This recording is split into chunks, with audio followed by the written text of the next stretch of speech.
Wadhiane mbaka mopogore kane sirikal mar Kenya omako chung' motegno mar timo duto manyalore mar neno ni Raila Odinga oyudo lemo mar jakom kuku mar riwruok pinje Afrika men AUC. Magi no yangi kod jagoro mongirore migawo mar weche maoko Dr. Korir Sing'oei molero ni biro kawo Kenya higni 30 eka koro yud thuolo machielo mar chung' kendo kaponi Raila ok oyudo lemo ni seche mwadhieni.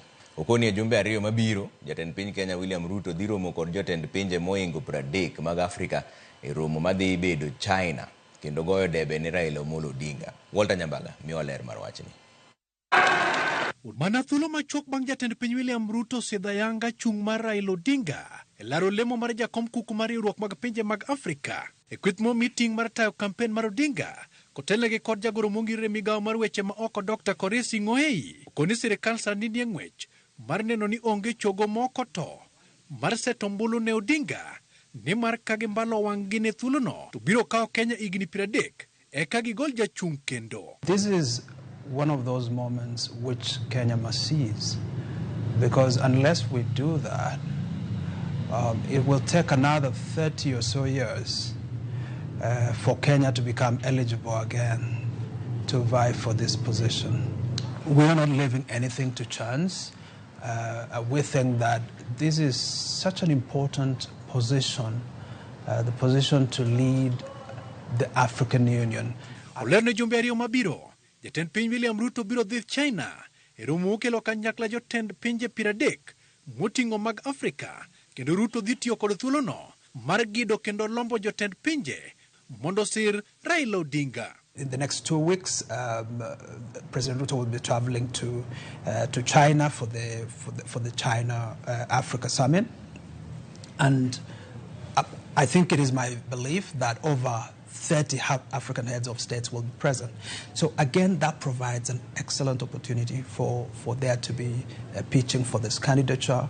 Bende komiti mar Odinga chano sidho Odinga yanga nyadichiel kendo lemono nyasi mochan time boma maduong' ma Addis Ababa, Ethiopia. In the month of September, there will be another launch of this candidature in Addis Ababa, where Mr. Odinga himself will be making the case. That will be followed hot on the heels by the Mjadala TV debate between the candidates.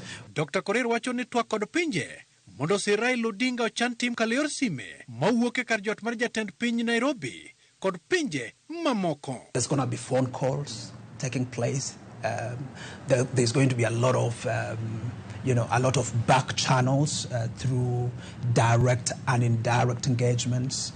Jobete ma Kenya manie pinje mamoko to kod jodiplomasia mamoko o meeting masiro Raila Odinga ne pinje mamoko.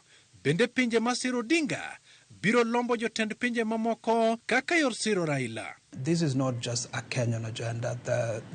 It's because it's an African agenda, because it's an Eastern African agenda. There are a number of stalwarts, leaders within the East African community who will say, I want to take responsibility for supporting this candidature by reaching out to so-and-so.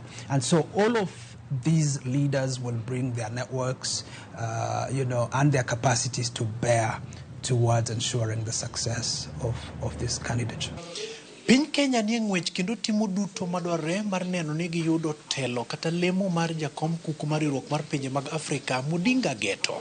Pono ne wang'e ombalore mamao bagi to biro kawo gi thuolo moingo higni 30 eka gigol jachung' machielo. Walter Nyambaga, Ramogi TV, Nairobi.